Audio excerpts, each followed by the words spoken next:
Hi, my name is Patrick Rooney. I am the founder of Old School and I have a special guest on today, Richard Emmons from the Oregon Eagle. The Oregon Eagle is one of my favorite media sources. I love it. I love what they're doing. They have nationwide. Well, he does actually, Richard does speak on nationwide issues, which you will see here in a few minutes, but they have all over Oregon, this paper goes, and it goes in counties, and you can get a subscription to it, which we'll tell you all about later. And it's really good stuff. It comes from I would say, a conservative perspective, libertarian. I feel a libertarian streak in you, Richard, which is a good streak. In any case, I look forward to talking to Richard about what happened with the with the national elections, but we're going to drill down into Oregon and also some of the county, Josephine County in particular, and go from there. I can't wait to talk to him. We talked before. We'd had to talk about the homeless issue and other things going on in Oregon. So anyway, let me introduce Richard Emmons. Richard, how are you? I'm doing great today. Thanks, Patrick. It's good to be back. Yeah, it's great to have you back. Let's get into first. We can't ignore the national election. Obviously, it's so huge and it's going to have a great impact on all of our lives. I think it's going to impact the whole world, and it already is in many ways. Um, Original, just your, what were your thoughts election night when you saw? Were you expecting Trump to win? Yes, I was. And, my background is in part in marketing and in sales. And President Trump, former president and President elect Trump, he just is a better messenger. He had a better message, and the market was very receptive to his message. We've had 4 years under Biden and Harris. We were able to contrast that with 4 years under President Trump. And the difference is stark. And, it just, people largely vote their pocketbooks. They also vote for their own future livelihood. They're voting for their kids' sake. They want a brighter, better future and not a bleaker future. And President Trump offered a brighter future for America that Yeah, really resonated with Americans in almost every state. I mean, even in Oregon, yeah, though he didn't win the state, he did get a higher percentage of the popular vote here in Oregon. And last I looked, 49 states, he did get a higher percentage. He might not have won the state, but he got a right. higher percentage. And he did win all the swing states, once all the votes were in. Hmm. Well, Hmm. election night, in one sense, I was sort of like torn in two directions. I was like, why is this even close? Yeah, And then it's like, is he going to win? Because there's a lot of conjecture about, cheating and voter fraud, ballot collection fraud, ballot tabulation fraud. Uh, we see it here in Oregon. We can talk about this in a few minutes, but nationwide, there are people that in the Democrat Party that are willing to cheat to win, and that they'll isn't going say to change. It's going to change anytime soon, is it? no. And if you look back and if you take an honest look at things, cheating has been on both sides for as long as there have been elections.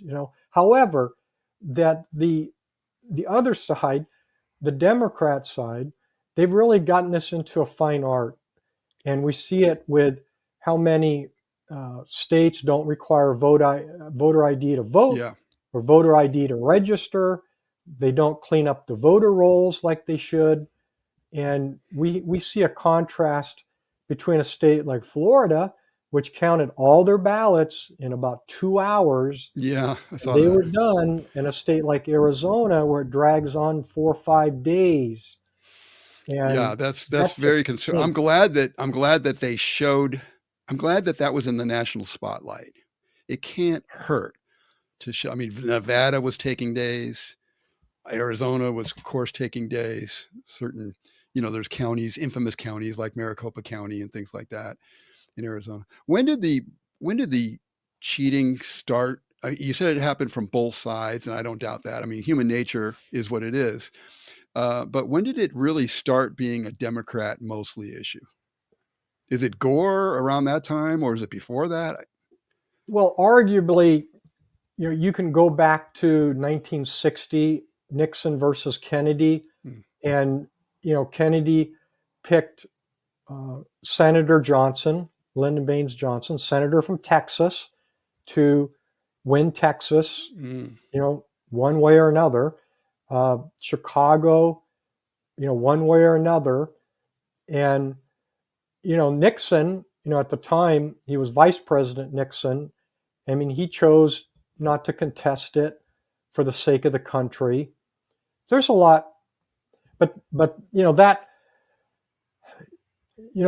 the country has really changed, and it's sort of like the idea of, I mean, like cheating on your wife. It's like that used to be something like Gary Hart, who ran, I think Mm. it was in 1988. I mean, he got caught in adultery, and his campaign was done. It was it. As he was out, the Democrats said, "No way, Jose, you are not going to be our presidential candidate." Well, And even Biden. Remember when Biden ran? Is it around that same time? And he was caught in the cheating scandal where he plagiarized the guy's speech, pretty much word for word, a British politician, and he was out at that time. yeah, I think that happened twice to him Did it? over his political career. But yeah, he plagiarized. And this election, it did come out about Kamala Harris and her book, and then just plagiarism. And we have computers now where we can.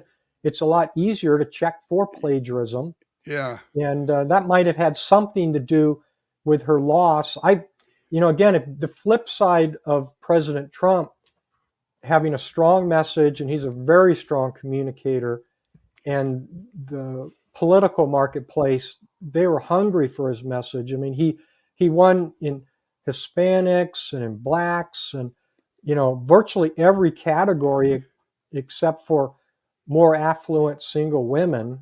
Law and order versus chaos, where you're bringing in millions or tens of millions across our southern border. And many Latinos that are here could be first generation, and they did it the legal way. They came in through the door. They didn't climb through an open window, or climb up on the roof and come down through a skylight to get Yep. into the United States.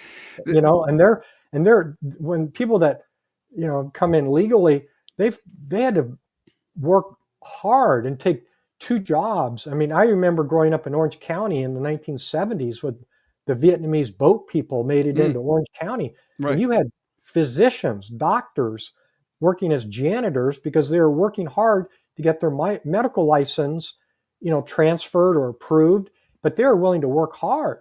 Yeah. So when we see it on Mhm. TV, so many of these illegal migrants getting big debit cards and housing and cell phones and so much more, and it just rubs people the wrong way. I mean, Americans are generally hardworking people, and historically, the people that were willing to uproot their families and come to the United States, whether from Europe or from South America or south of the border, they were people that took risk, but they paid the price. They worked hard. They wanted a better future for their families. And I just think a lot of it was just so much in the face of people.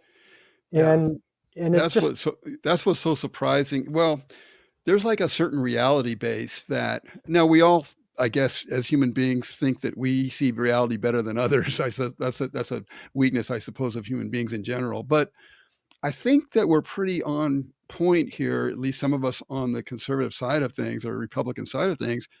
I don't think it can be denied that we had, I would just call it an invasion or having an invasion of the southern border, right? And starting with mhm. the northern border starting too more. So, what is it? What are the number of millions that we think that have come in under Biden Harris? I mean, 10 plus? Yes, those are the numbers I'm hearing. And even their compromise bill in Congress would have allowed 2 million, like 1,500 Yeah. per day, uh, before there'd be a crisis declared. So it's countless. And seeing that's what people have an intuitive sense of supply and demand, that if there are more people in the country, and they're competing with them for housing and for jobs, and all these people that are literally being led in these caravans and certain nonprofit, taxpayer funded organizations that are Yeah. flying them in and flying them around to the swing states. I just think it rubbed a lot of people the wrong way. Some blacks, let's say, chose not to vote at all. They just stayed home, or they voted for Trump. People could wear a Trump hat, MAGA hat, and they're proud of it. And they're like signaling to other people, it's okay to vote for Trump. Yeah. Which is And new, which is which pretty is new, I new. think.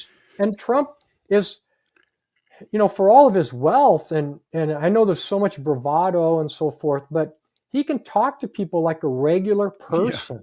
Yeah. I mean, when Yeah. he went into McDonald's and put on that apron, he wasn't awkward. He's just listening to the guy Right. like, okay, this is how you make French fries, okay. And he's standing at the drive-through and just talking with these people. And I'm telling you, there's millions and millions of Americans that got their first job at McDonald's. Yeah. And I used to work for so, McDonald's, and I actually did. I'm not like a okay, certain well, I didn't. candidate we So I'm know. I not can going to say prove I it. did. I didn't. Yeah. I've been a customer, but Yeah. that's the kind of stuff that just rings so authentic in a way that, again, the contrast with Kamala Harris, that she was effectively selected to be the nominee by the Democrat, higher ups. She didn't go through the primary process, and when they did have the primary process, they kept out, Democrats such as Robert F. Kennedy Jr. that would have given President Biden a run for his money. And even if Kamala Harris was running in that Democrat primary, she would have been toughened up because she would have been asked a lot of hard questions and been forced to answer them. And I can't see any way they would have let Bobby Kennedy run fairly. They wouldn't even give him Secret Service protection, which is that's obscene to me. Um, but there's a reality about the Trump victory. People, I think, just a certain amount. Now, some people just want lies, lies, lies all day long. But there's a lot of people that just want kind of a reality to things. And I think that Trump is bringing back a reality in people's. By the way, why do you think that the Democrats do what they do? Let's say in terms of immigration. Um, I know they want the votes. That's very clear. But there's something, I don't know, there's something very self-destructive to me about some of the things they're doing. I mean, how could you be, I often wonder, how could you be a higher up person? Let's say you're Nancy Pelosi or somebody like that. A lot of these people have gated communities and they can't feel like they're kind mhm, of, it doesn't touch them. But when you allow all of these people in your country unvetted, God knows from what countries, China, I mean, countries that hate us, that mhm. clearly some of these people have come in for nefarious reasons. You don't know what you're going to get. I mean, you don't know what can happen to you. And I often wonder, what is the psychology or pathology of a person to just, I understand they want the votes, but they are ruining their own country and putting their country and even their family members in grave danger. Is there just I'm not asking you to be a psychologist here, but is there just a cutoff from reality at some point that it doesn't matter because they want the power that bad? Or how do you see that? Yeah, I think it's a multitude of things. I think that they do seek that power and control, and they want, money that comes from power and control in a way that can hurt people. I mean, the just take the COVID-19 so-called vaccine that turned out it didn't prevent you from getting infected, and Right. therefore it didn't prevent you from infecting other people, and it really wasn't tested, and the manufacturer couldn't be sued for problems. And I think a lot of people had their eyes opened up through that. But I do think that the Democrat leaders are just, they used to be the party of the working man, Right. and they're not anymore. That's the Republicans. And they It, are cut off from reality, and they are cut off from the everyday struggles of Americans. When they try to articulate it, it comes across as just fake. It They just doesn't, it's not authentic.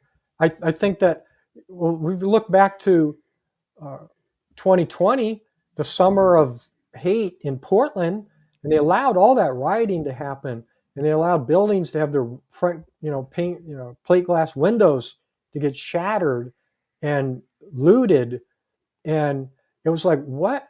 Who's behind all this? Why would they allow Portland to be partly destroyed when that's their city? And it's a, it's like the Rose City is, it's a beautiful city, set on the banks of the Willamette River and the yeah. Columbia River, and it's so picturesque, and it was like a model for so many people. And I think that's a picture of what's happened at the national Democrat level, where by bringing in all these non-Americans, and somehow there's magic dirt that the minute they stand on American soil, they're suddenly Americans, and they deserve all these free benefits, and it's just, but it's just overwhelming. And I think that some of the cities like Springfield that were highlighted as having, let's just say a city. I mean, I live in Grants Pass, Oregon, so it's 39,000 people. I mean, just imagine if they brought 20,000 Yeah. people into Grants Pass that don't speak English, and it would just devastate our community. And It people would. saw that on TV, and they're like, I don't want that happening in my town. We got to stop this. I'm thinking that the Portland may I don't know who the Portland mayor is, but I'm sure you do because you follow this stuff better than I do. But I'm sure that the Portland mayor is I'm assuming they're a leftist or a very weak, liberal. Um, I wish I had his name off the top of my head, and yeah, I'm I not going to mean, guess. yeah. But surprisingly, you know, in Portland, they have a new government structure, whereas they used to have a strong mayor, 4 city councilors, and the mayor would really run the bureaucracy. Well, now, since they passed 2 years ago, they have a new form of government where they have a fairly weak mayor. Mm, They have 12 city councilors, 3 from each ward or each district, and they're required to have an administrator that runs the bureaucracy. mm. The mayor Like a city is, manager, basically? yeah, city manager, Okay. and it's really, really different. They also, just to try something wild and crazy, like, why not? It's only Portland, it's only your city government. Let's do ranked choice voting. Oh, I was gonna ask you about that. So, yeah. Yeah, so they got to be the petri dish for Oregon. Well, can you explain ranked choice voting just for the people here? Because I think it's a Yeah, crazy idea, and it yeah, it's a almost crazy it idea. almost passed, right? I don't know, in the last Well, it election. did pass in Portland. It It did, okay. didn't pass here in Oregon, thankfully. Okay. But it's easy to understand if, let's say a family, every Friday night they watch a video, and there's a family, mom and dad and 4 kids, and then everybody gets a vote, but it's ranked choice voting. So you're not just voting for which one do you all want to vote for, because then if any video could get 4 votes, okay, that's what everybody watches. And of course, dad can, mom can, they can set certain parameters on what can be watched depending on the age of the kids and all that. Mm, But that's how we traditionally elect somebody. So the video that gets the most votes, that's the one that everybody watches. And they know that, okay, we watched that this week, maybe next week I'll be able to, my vote will win, and so forth and mhm. so on. Well, ranked choice voting would say, okay, family, you need to rank 3 videos. And you got to give your top pick, your second pick, and your third pick. And then we're going to have like a series of rounds of voting so that whichever one gets the first pick, that's in, and then the one that got the least, that gets thrown out. So that if you voted for what turns out to be the first and the second and the 6th video, well, number 6 gets tossed out. And you'd have a series of rounds to where the video that got the most votes might not win. And it's so complicated, Mhm. you definitely need a computer to do all that. Uh-huh. Yeah. That's I was gonna ask you, and can you imagine, states like Arizona, if they're taking this long on simple voting, how long they would take doing a ranked choice voting? What are the people that are putting this in, what are they doing this for? Well, what it does is it disenfranchises voters from the standpoint of making it so complicated. Up in Portland, they had, I believe it was a total of, well, it was in the high 90s, let's say 95 candidates for mayor and city councilor. So you Mm. would vote for mayor, and you would have to rank choice 6 for mayor. So you'd have your ballot, and it would list all the names, and then there'd be 6 columns, and you'd have to fill in the little bubble for your first, second, third, fourth, fifth, sixth choices. And there might have been, like, say, 15 candidates. It could have been 19 candidates. It's a lot of candidates. It's Yeah. hard enough just to get people to vote and fill out their ballots. Right. And they're faced with, I know who I want to win, but who are these other 5 people? And then for the city council, you voted for 3, or 3 could win. So you would rank 6, and the top 3. Well, it took them all week. It went 19 different rounds. And it turns out that the ones that won after 19 rounds of tabulating the votes, they would have won on the first round That's in so most so cases. so again, though, there's a reason that people tell you something is so, and then there's the actual reason.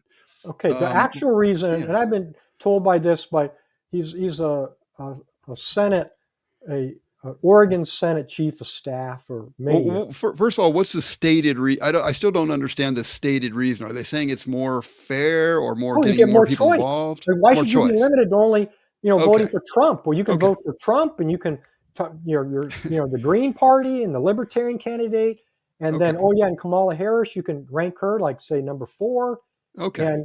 and then it turns out how Trump gets the most votes, and but it's sold on the idea that we're giving you more choice. Okay. It's like, Got it. who doesn't want more choice? Sounds good. Yeah, it sounds really good, but the reality is it makes it so much more complicated to know who to vote for.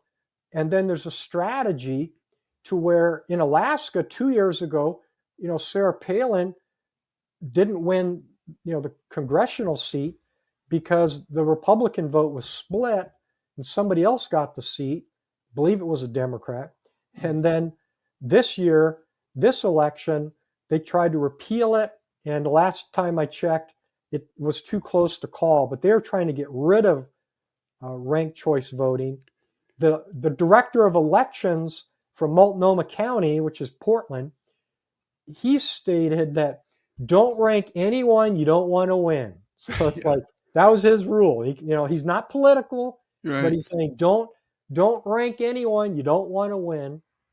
And so there's all this strategy, and it's just so complicated. It's I've just heard that I read somewhere that I don't know if this is true or not, but I've heard that one of the reasons they want it is to bring in more radical type of people into the mix that maybe not wouldn't have got a chance before, and they're bringing in more. Have you heard that, or does that make any sense? yeah. I mean, it makes a certain amount of sense, sure, because you know it just depends on where you are. If there's one that's a limited government candidate, and then there's 3 that want bigger government, well, the people that like bigger government, they might rank all 3 of the bigger government candidates, Mm, not rank the limited government candidate. And then people that are in favor of limited government, say Republicans, which isn't always true for Republicans, but let's just, for discussion purposes, they only rank the Republican. Well, it just gets crazy. So in Portland, this was the first in America where you would say that we're going to use ranked choice voting to elect 3 city councilors, and you could win with only 25% of the vote mm. because that's all it took. If there were, 18 candidates and the top 3 after ranked choice voting win, they only need 25% and they're in. I don't trust anything these guys do, and I get a sense of Oregon politics in general. I mean, that it's just very obviously very left leaning. The Democrats have a kind of a stranglehold right now on the state. A lot of the stuff seems to come out of the left movement in general, and I've never seen anything positive coming out of the left. I'm sure there are people on the left who have some interesting ideas that are that we should bring into the general discussion, because they are going to have some interesting things to say. Maybe it's in the area of nutrition or something like that. I mean, people on the left tend to be interested in certain things, maybe that people on the right are not as interested in. But in general, I don't see positive things coming out of leftward states, leftward politicians, leftward countries. I mean, we all know the last century was dominated by horrific killings of people who lived under communist regimes. I've never heard of any communist regime that's allowed any serious sense of freedom for its people. So it seems like the left is I hate to broad brush, but it seems like an anti-God, anti kind of a destructive movement in itself. It's not so much interested in governing, although those at the top would be interested in governing and lording it over others. But the people on the bottom, that just seems like a lot of like kind of like, if I can't have what I want, I'm going to burn it down. Kind of a tantrum like a child would have. That's the way I see the left. It's largely true. They burn it down. We'll rebuild it from the ashes, and that's the whole thing. They never really have a plan. It's just like, no, let's just wreck it. It's like passing Measure 110 in Oregon, which legalized narcotics, where small Mm, possession of cocaine and fentanyl, heroin was legalized by a small majority here in Oregon, and it horrible. just wrecked Yeah. so many things, and then later they're trying to fix it, but a lot of damage has been done, a lot of lives have been lost, overdose deaths went through the roof. How many people's mental illness is caused by taking bad drugs? um, There used to be, I remember back when Obama was governing and he had people around him that were very radical. And there were professors, I think at Columbia or somewhere, the Cloward and Piven. And I used to think about this and talk about this sometimes, but I never forget about this. It was called the Cloward Piven strategy, and it had to do with putting such a what's the word? Putting such a burden on the American system that it would break. And the idea behind it was that they were purposely doing this so they would break the system in order to then usher in their own system. And you can see this at work in immigration. I think it explains the immigration system a lot. It explains the healthcare system. It explains the tax system and all that. Um, that's what I think. A lot of that is actually going on, and I think we have to come to an understanding at some point. And I think we are now. We've come to an understanding recently. I think that we've made this changeover, going from these people are incompetent versus these people are very competent. They know how to steal elections. They know how to do a lot of things. They know how to impose power on people. They're not dumb people. They're not, in any way dumb.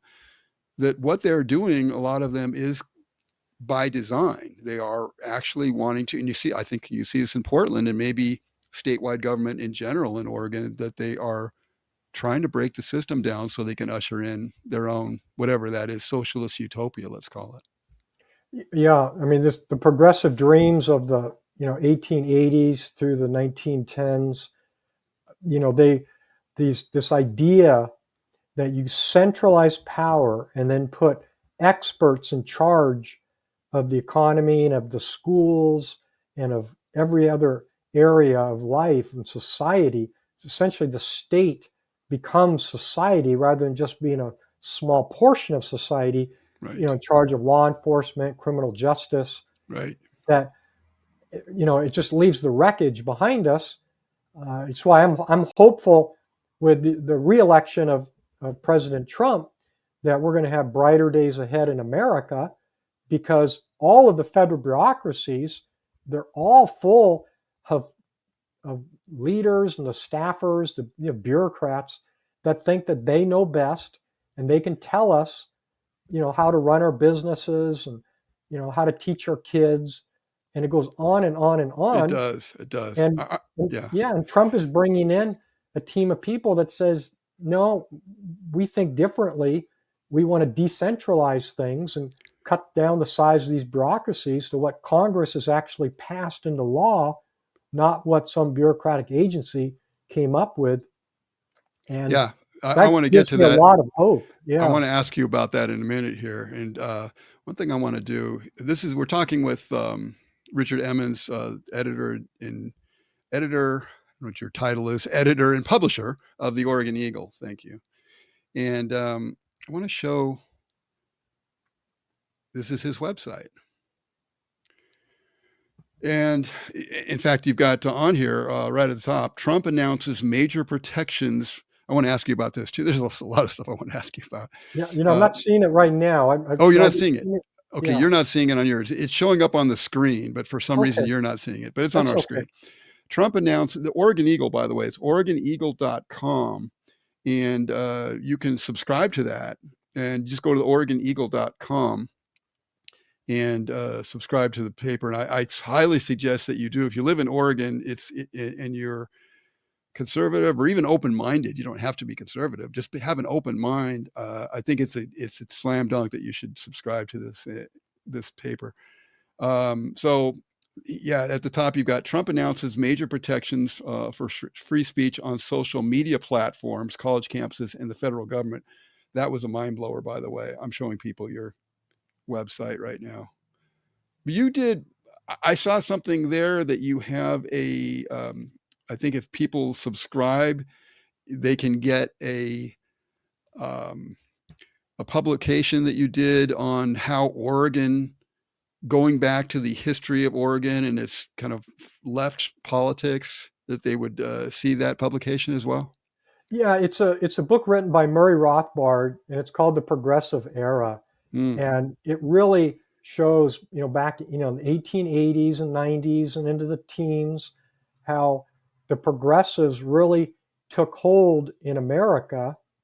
And it really gives the historical foundation for so much of what we see here in Oregon, where, back before, departments of education at the state level. I mean, you think back to Little House on the Prairie and these one-room schoolhouses where kids were really learned, they learned their reading, writing, arithmetic, and they learned advanced math, and all they had were like little chalkboards, and it's just nowadays massive bureaucracies, massive spending, massive programs, and yet, majority of kids in Oregon aren't at grade level at third grade, eighth grade, 11th grade.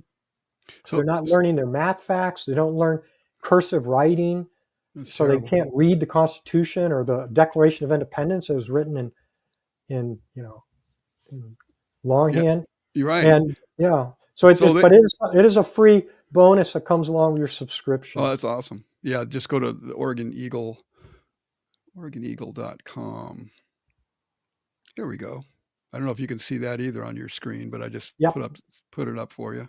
Thank you. Oregon Eagle Doc. I highly recommend it, and not because I have you on or any reason for that. I would tell this to anybody I know. You need to become we need to become conversant with politics, with culture, and things like that. I mean, if we want to make change, which we are making changes, we want to continue these changes and really make them institutionalized and stick. We have to we have to get smart, and we have to stay up on things that are going on.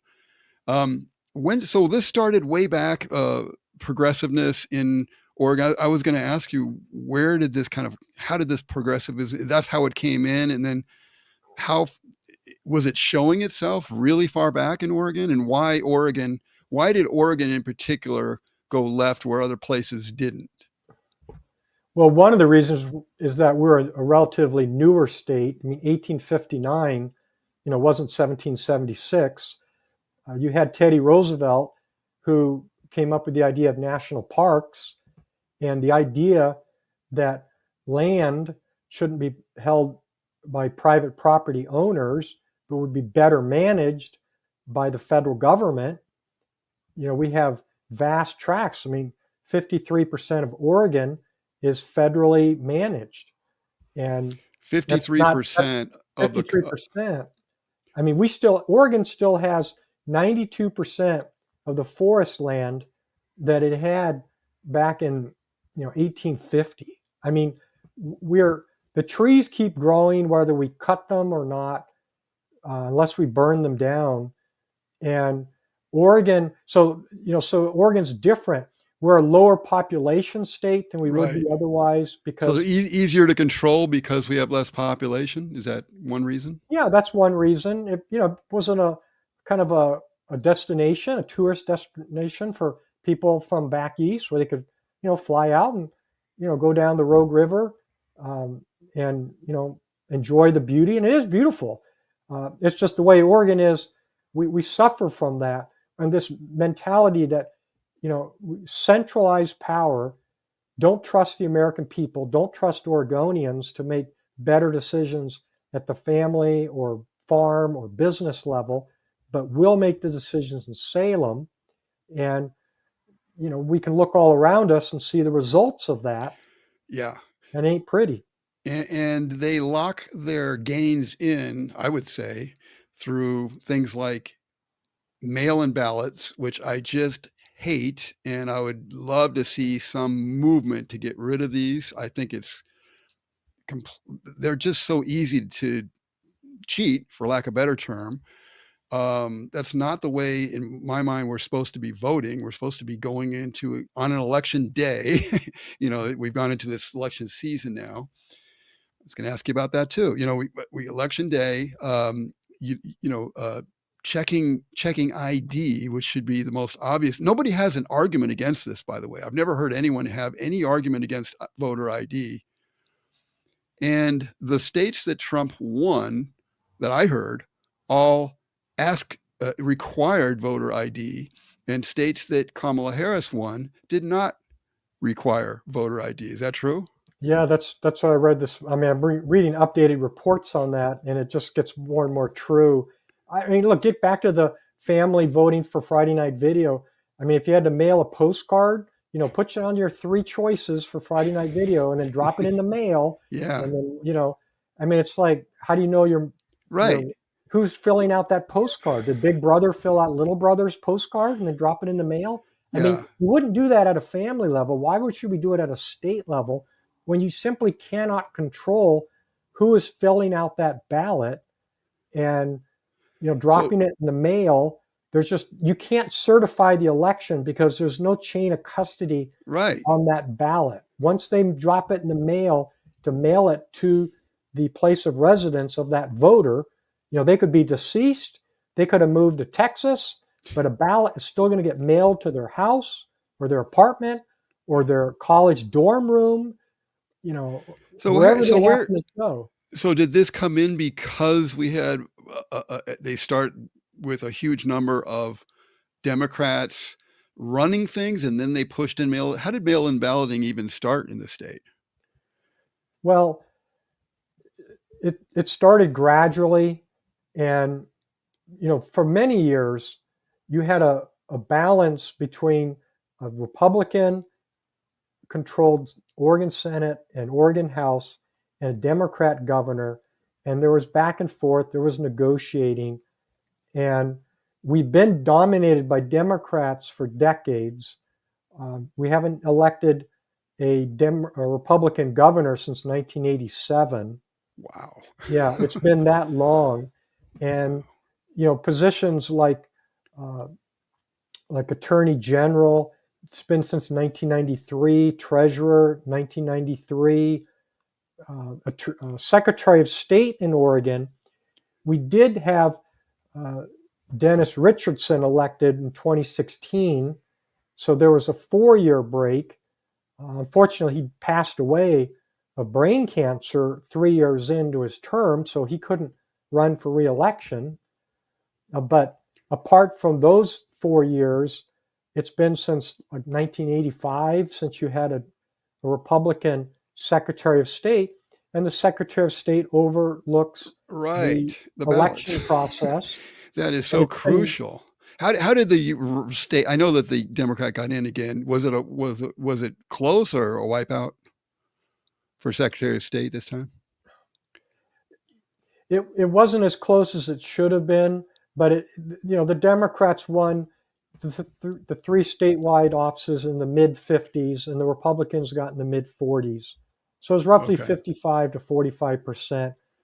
Ballots are still being counted as they come in. I think today you get a pretty much final count, but Okay. they don't certify it for maybe 3 more weeks. Oh, really? Yeah, it takes a long time, but they're basically settled by now. And it's just really hard because there's they pass the laws gradually. They allow people to vote by mail for some of the elections, and then after a number of elections, then it's all of the elections. Yeah. And then when They they take gradualized it in, right? They correct, just boiled the correct. frog slowly, right? So how do we, just to the point, how can we stop this? Does it just need to be I heard Mike Jones interviewing Holly Morton, I think her last name is Morton, right? From Yes. Josephine County. It was a very good interview. He was asking her a little bit about this, and he was talking about maybe, you have a, what do you call it, initiative of some kind. What kind of power would Trump have at the national level? I know he wants to clean up the elections. How much power would he have to clean up elections in states? Well, first of all, we should be very, very grateful the fact that the Senate has a strong Republican majority, because without that, you have what you have now, whereas the House is controlled by Republicans. They can pass all the bills they want. They can try to pass a budget, but then it gets held up at the Senate. Hmm. And so the fact that Republicans have the House and the Senate allows President Trump to pass legislation to try to gain control of, not gain control is not right. Let me rewind that. Let me say, to gain a more sense of a fair election, so that we do have paper ballots and voter ID, in-person voting, same-day tabulation for federal elections. Oh. And he stated that on Truth Social, I think it was on Friday, Hmm. and in response to something that California Governor Gavin Newsom said, because California has the same thing. They made it illegal I know. to ask somebody to show ID to vote. I mean, illegal. That man is evil. I mean, Gavin Newsom. Trump calls him Newscum. It's kind of funny, his names that he gives people. But that guy, I had heard that and maybe you told me this. Somebody told me this, that he didn't start out as a progressive Democrat. He was, I don't know, centrist or whatever you want to call it. And you see the guy, and he's very intelligent. You can tell that he knows what's going on. He's quite aware. He's not like a dyed in the wool kind of leftist ideology guy. He just seems like a guy who wants power at any cost. He's just a very evil, slick, untruthful kind of guy. Yeah, he started out. He was the mayor of San Francisco, Hmm. and he committed adultery with I believe it was his campaign manager's wife.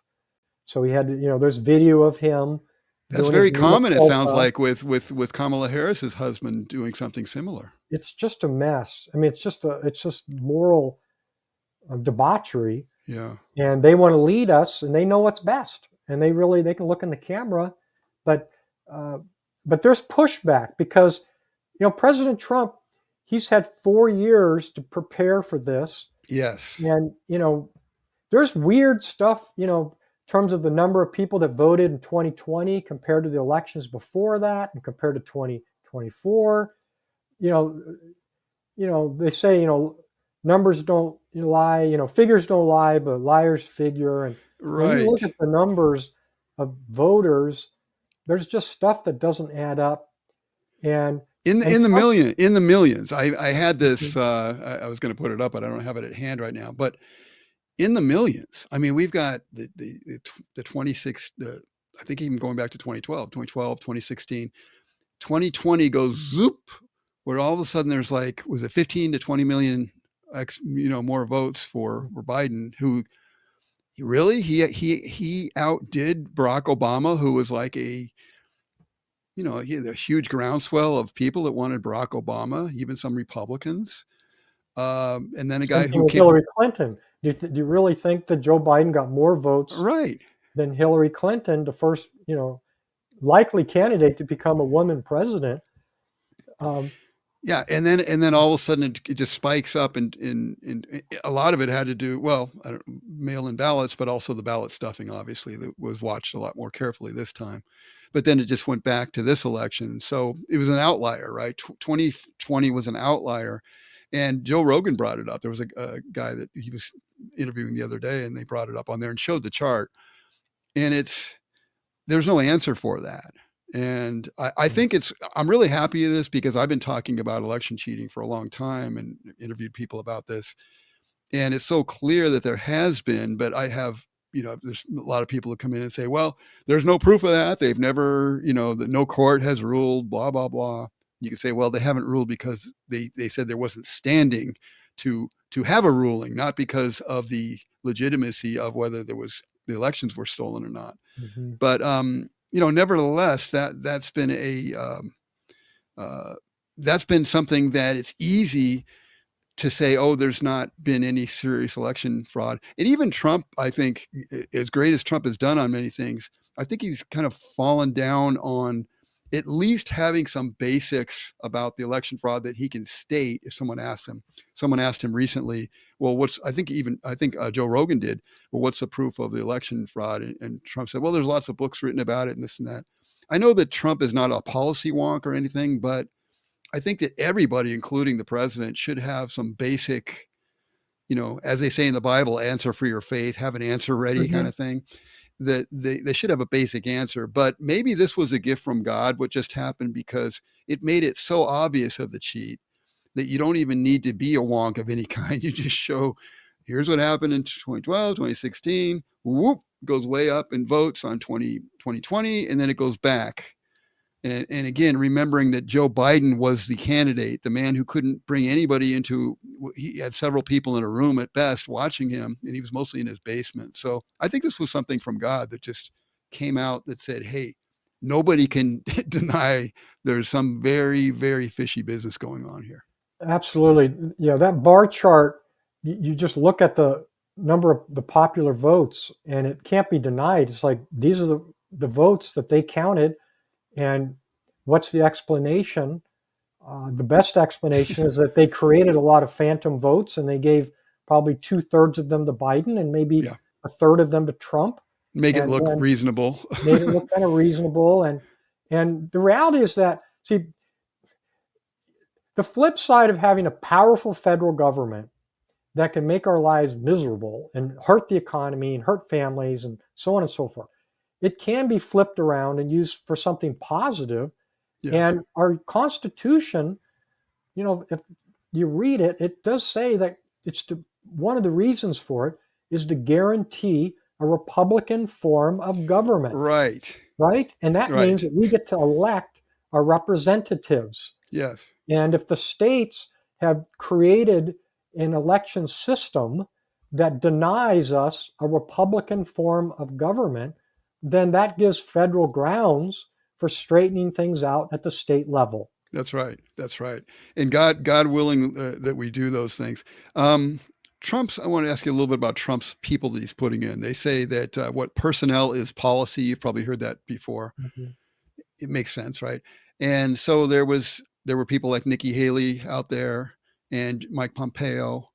Um, I used to like, you know, full disclosure, I liked Pompeo, at least what I saw him saying on shows, which is not necessarily the same as what he's doing behind the scenes. Recently, I saw that Mike Pompeo had said some very uh, unattractive things about Trump and was willing to kind of throw him under the bus. So I saw that that Pompeo spoke at one of the late rallies for Trump, but in the end, a lot of people were screaming and saying, "Don't pick Mike Pompeo," because one of the reasons he's not loyal, but the other one is that he wants to get us into a lot of wars that we may not want to get into for obvious reasons. And the same thing with Nikki Haley seems to have been, when she left office, she was on a board, I think, of a major defense contractor, I believe, and seems to be pro a lot of foreign wars and things like that. So, do you think it's good that he's not bringing those people in and is bringing people in that are much more MAGA type of people? Absolutely. I mean, it's the reality is that way too much of our federal government is focused on, warfare, which is death, and it ruins lives. I mean, I know Yeah. someone that recently lost a son in one of these wars, and it's just devastating. Yes. Uh, and Trump calls them out as stupid wars. And then, you know, one of the great things of this election was how RFK Jr. joined Trump. Make America healthy again. We spend Hmm. so much money on health care. Health insurance is so expensive. The deductibles are through the roof. And yet we're unhealthy as a country. Yes. We're not That's going living to be huge. longer. Yeah, we're overweight or obese. It's just, and that's going to change, Yeah, and that's going that's to a change. positive thing. And so the idea that Nikki Haley and Mike Pompeo, yeah, at the Republican National Convention, they did a speech, but basically that whole convention showed that Trump has full control of the Republican Party, and they were there to basically pay homage to him. And with social media, there was tremendous pushback about any role in the new Trump, 2.0 with Nikki Haley or with Mike Pompeo, because you Yeah. just don't want the deep state or the neocons, the people that make money from warfare to get back in power and keep us in all these wars. We can't afford it. We don't win the wars. I It, mean, it's it, just it crazy. it's Got to huge. stop. Yeah, It's it's got to huge. stop. It can't be vote Republican or Democrat and nothing changes in Washington, D.C. Yeah, and then he brought back in Tom Homan, who was DHS, I believe. He was part of the. I don't remember his actual role at the time, but he brought him in as to take care of the deportation and all that. And I'm sure you're aware of who Tom Homan is. Mhm. This guy is like old school as you can get. I mean, he's not fancy. He doesn't speak, he's the most erudite guy you've ever seen, but this guy has conviction and he is like not going to take any crap. And I saw some highlights of him last night speaking. They had him in a congressional uh, in front of AOC. She was going back and forth with him, and he just shut her down. She was talking about, oh, what about separating? Are you going to separate you're going to separate children from their parents at the border? And it's like, no, we're not going to separate them. They're both going to be sent back to their country of origin. Hello, It, just basic common sense. And Trump, whatever people say about him, and he said this himself, he's a common sense type of person. Not right on every single issue, but he knows how to bring the right people together. So far, I'm seeing the people he's bringing together and putting in his cabinet, and so far, so good. yep, it's great. He's got a great team. He's going to have a great team of unofficial advisors or senior advisors with Elon Musk and Vivek Ramaswamy, different Yeah. people, maybe David Sachs. There are other people that these are very successful people, Yes. and they can't give up their day jobs. I mean, they're running companies, but they can devote some amount of time to try to straighten the country, get it pointed in the right direction. Yeah. As Elon Musk has pointed out, they haven't really looked at the federal budget in about 40 years with the intention of trying to cut it down to size. Yeah. And Yeah. that's really a positive thing. It's very positive. And Trump, one of the negatives to Trump in the first term was that he let the debt grow the way it did. Now, some of that was COVID. I don't know how much of that was COVID and the checks that they sent out and things like that. But in general, I don't think Trump has a history of being like a serious hawk as far as against spending and things like that. But he's also a lifelong learner. He's a guy who can adapt. And you can see what's going on right now. If you see the situation we have with our debt, it's out of control. So bringing in someone like Elon to look at that, knock it down, is awesome. The other thing, one of the other big ones I'm thinking about is education. Now we talked about you recently talked about the social media platform. There's a couple of issues here that are huge, and I wanted to talk to you briefly about both of them. So social media that you wrote about in the Oregon Eagle, I had my jaw was dropped the other day watching that. It was about a 5-minute speech on what he's going to do to make it more fair, whatever he can. Um, as someone who's been, I've had a very tough history on YouTube because I've had a lot of my videos taken down, Mm. things that were true that I said during the pandemic that were absolutely true, but they went against the hierarchy of what the CDC and these so-called experts were trying to say, the WHO. Hmm. So I'm very, very happy. And I looked at the comments in this video when Trump gave this speech, and all sorts of people were just, and I don't think they're all Trump people. Some of them are not Trump people, but they're just cheering at the fact that we have somebody who's going to go after social media people and, I guess for lack of a better term, make it fair again.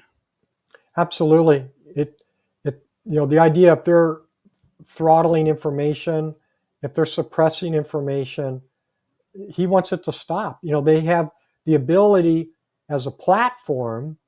They say that, oh, we just let everybody publish everything. You can't hold us accountable for things that people say. But then on the other hand, they want to be a publisher. And like in Right, my role, I'm a publisher and an editor. As the right, editor, I get to decide which articles make it on the website or make it in the newspaper and right, which ones don't. right. And you can't have it both ways. They want to have their cake and eat it too, right? They, Correct. Correct. And they also want to be, and they're paid for this, to be an extension of the intelligence yeah, agencies, which under the Fourth Amendment, we're supposed to be secure in our records and our information, and that without a court order signed by a judge, they can't spy on you. But if they let these social media companies compile all this information about what websites we go to, what are our comments, how do we spend our money, who do we support politically, and then they just buy the information from right. them. That's one of his points, that he wants to stop that. In fact, he wants people like you and me to be able to opt out. And I've advocated for that for years, that you know you just that's our information. Right. It's my information. It's my own private information. And they should give us the option, in my opinion, say on Facebook, that if they're going to make money off of my information, they should pay me 20% of the ad revenue, or let me opt out and have my privacy. You know. They're clearly been an arm of the government. Mm-hmm. I mean, it's so clear that they have been an arm and they shouldn't be. The press is supposed to be a free press. It's been taken over. That's another thing, I think, with Oregon Eagle, with what you're doing, Richard, and others are doing. The whole podcast movement in general, we're doing a podcast right now. The whole podcast movement in general, had a lot to do with Trump winning, especially the huge podcasts, obviously, like Joe Rogan and others. I mean, I saw him on a number. Apparently, his son Barron kind of hooked him up with some of Mm-hmm.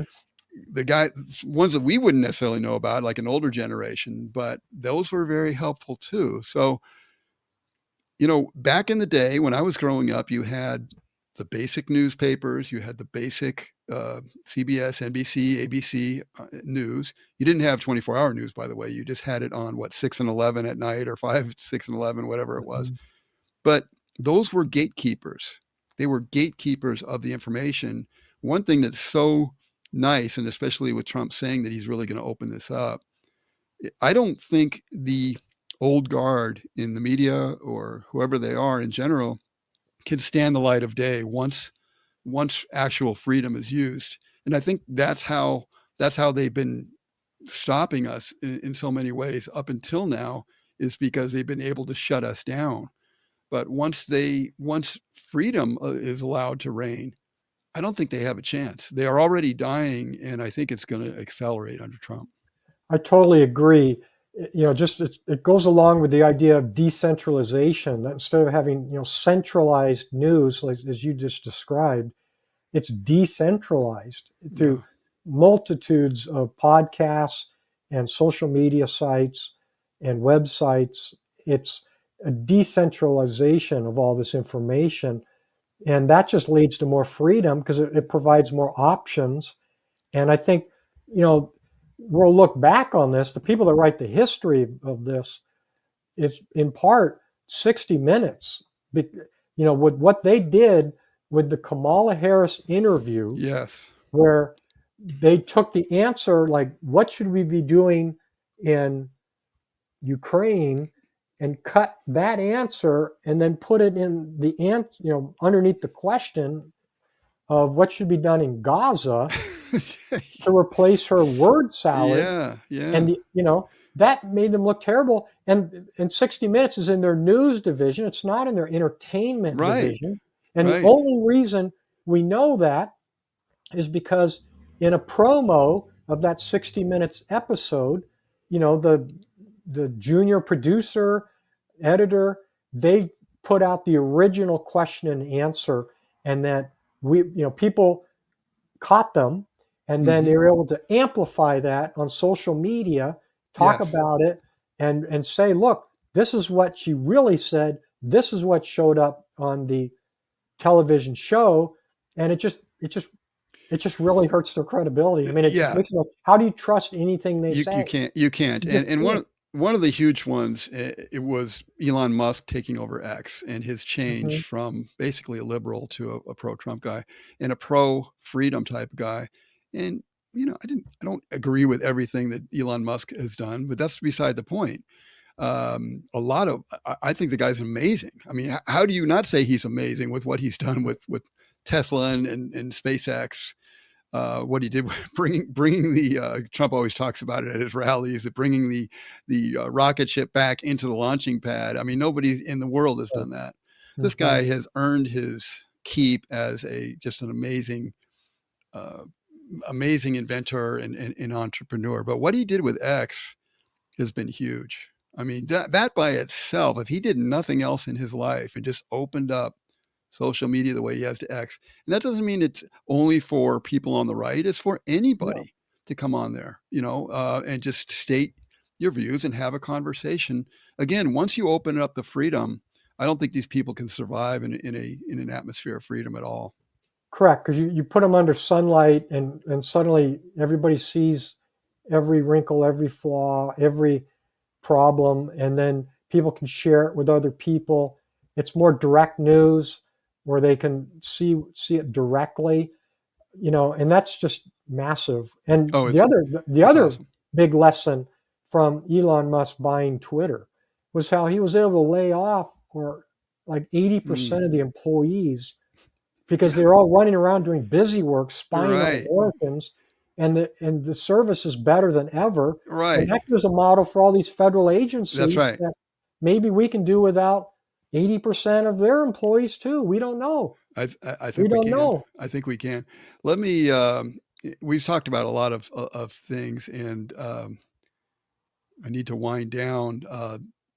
But the Oregon Eagle, OregonEagle.com. I highly recommend you go over there and take a look at it, and hopefully get a subscription to it because, especially, I mean, if you're in Oregon, anywhere in Oregon, you want to know what's going on in the state, and we don't want to just know what's going on. We want to know what's going on so we can make positive change. Mhm. And that's the real key to it, Richard. And I had a lot of notes I took before this, but I don't like to rely too much on notes because it hurts the conversation if I'm constantly looking down on a page, which I sometimes it's good just to write the notes because it reminds you of certain things you want to talk about or whatever. But I wanted to keep this as open as a conversation as I can.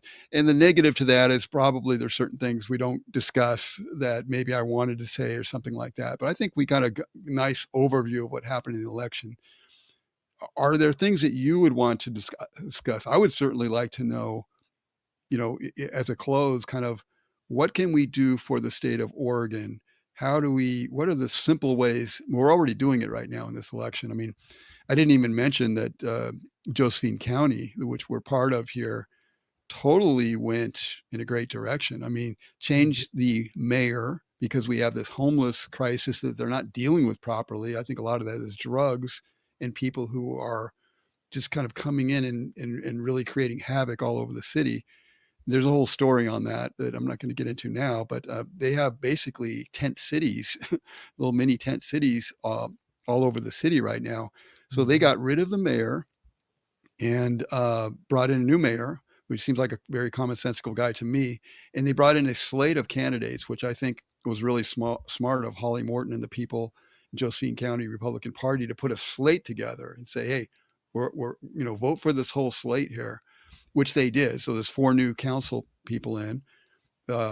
There's Ron Smith and Chris Barnett that came in as commissioners. So now you have a solid conservative 3-man commissioners here, and a number of other things. So a lot of positives. I don't see a lot of negatives locally, although, of course, as a statewide level, Oregon is still lagging. They did a little better with Trump, but still lagging. So I guess in short, Richard, what do you see as some of the real key things that we should be looking at that we can do to bring our state more online with the way America's thinking today as a whole? Well, I do would say that to get involved locally, wherever, the viewer right now, wherever you live in Oregon, wherever that might be, or even outside of Oregon, is to get involved at the local level. There are things you can be doing locally to make life better. Some ways are attending city council meetings or Mm, county commissioner meetings, yes, get a little better informed, and then stand up and use your 2 or 3 minutes to try to speak to an issue that's local. And I believe people should really do some deep thinking on the purpose and role of the state, meaning the government, and that, should we be uh, electing more, people that want limited government or bigger government? Because who should be solving? There's always problems in society where people need to get educated and fed and healthcare taken care of and so forth. But is it working well with having the big government approach, or should we have a more decentralized, limited government approach where you put more responsibility on individuals and families and small businesses to know what's best for themselves and for their employees? And I think that absolutely. we can't, you know, it's like the saying of putting, new wine in old wineskins, right? You can't keep doing the same old and expecting a different result. And we need to hold our state and local leaders accountable. Are they taking actions and steps toward bigger government or limiting government? If you're in the majority, are you trying to cut the size of government so that families don't have to face another tax hike to pay for so-called free services? You know, Yeah, you know, that's stuff that we can do on a local level, and something that we do at the Oregon Eagle is to promote and support candidates that are for limited government, but also hold accountable those that are elected. Next year we have the 5-month long session in Salem, and we need to keep an eye on what they're doing and mm, try to encourage, you know, Republicans, but limited government elected officials to try to limit the size of Oregon government because it is massive and it gets yeah. bigger every year. I think we're in a better state right now, not state, I don't mean position right now than we've probably been in so many years nationally to do that. But I can see it bleeding over already into Oregon. It went into Trump's vote total. It went into some of the local races. They're lagging behind on a state level, and Portland and Salem are still hopeless temporarily. But I really see with more eyes and more ability to be free on social media, I think I see a change in the air. I, I It's agree. going to take a lot, but I see Mhm. a change in the air. I totally agree. I think we should have hope for the future. I think that one of the things that came out of this election nationally was repudiation of this whole woke, DEI and all this racism that people want to talk about all the time. And it's just, you know, just stop talking about it. Just treat people for who they are and what they do, and stop labeling people. I think we're Yeah, tired of all the labels, we're sick of it. and I just think we want to reclaim our free speech, reclaim our ability to discuss, complex issues, controversial issues, and not get shut down by, big tech. Yeah, And I think we can really get freedom in the economy. I mean, President Trump, he said things such as open the tap, and he's referring to the Columbia River and just mm, taking a little bit of that water to get water down to California to green up Eastern Oregon. Yeah. There's things that we can do that have a better chance of happening because President Trump has been elected in such a large measure. There's really no controversy. Did he win or lose? Right. Very thankful. That It was was good. convincing. That was really That good. was really, and the fact that he won what do you call The popular vote. popular, thank you, I was gonna say Yeah. public. The popular vote, first time since I think, G.W. Bush, right, in 2004 or something, is huge. It's a mandate, and for a while, I was looking at Arizona and Nevada and places like that, and they weren't calling the race for Trump, even though he won. I wanted to see that number go over 300, that magic number of electoral votes, which it did. I think he ended up with 312 or 13 or something. Hmm. Um, that has a mental thing on people. It's a wipeout. It was a wipeout, and especially with the popular vote. And the popular vote wasn't even close. So he has a mandate, and the way it worked out the night of the election was great too, because we didn't really know enough till later. There was something about that, and the fact that he ended up winning by a lot. It caused they didn't seem to be able to mobilize, at least at that time, a you know burning in the streets and all kind of craziness that happened before. So there's going to be a lot of heads exploding, so to speak, with the things that Trump is doing now, the people that he's putting in. Um, and that's okay, because I think that, as he said, success is going to bring a lot of people over. And I think Hmm. there is a certain amount of people now that are willing to at least give him a shot. There's certain people that are going crazy, and I don't think there's any hope for some of these people. I think are just going to be hardcore against him no matter what, and they're going to cause some problems. But overall, I think the American people are willing to give him a shot and see how he does. And I'm just grateful to God for, first of all, keeping him alive. He would, I mean, if not for a very miraculous situation, he would be gone right now. He wouldn't be here. And I believe God still has a purpose for America, and that we're not over by any stretch of the Hmm. imagination. We could be, as he said, even better than we've ever been. I think we're in position to be better than we've ever been, which is really mind blowing. I agree. So thank you, Richard, and God bless you. And I look forward to working with you in times ahead, and people like you to hopefully make Oregon great again as well. So That's just it. You can do it for $39 a year, 11 cents a day. I Make love Oregon it. great again. Yep. Get the Oregon Eagle, OregonEagle.com, and do that, and you're going to be much more informed, and we can all help this state become what we want to be. So thanks again for being on. Yep. Thanks, Patrick. Have a great T- rest of the day. you too.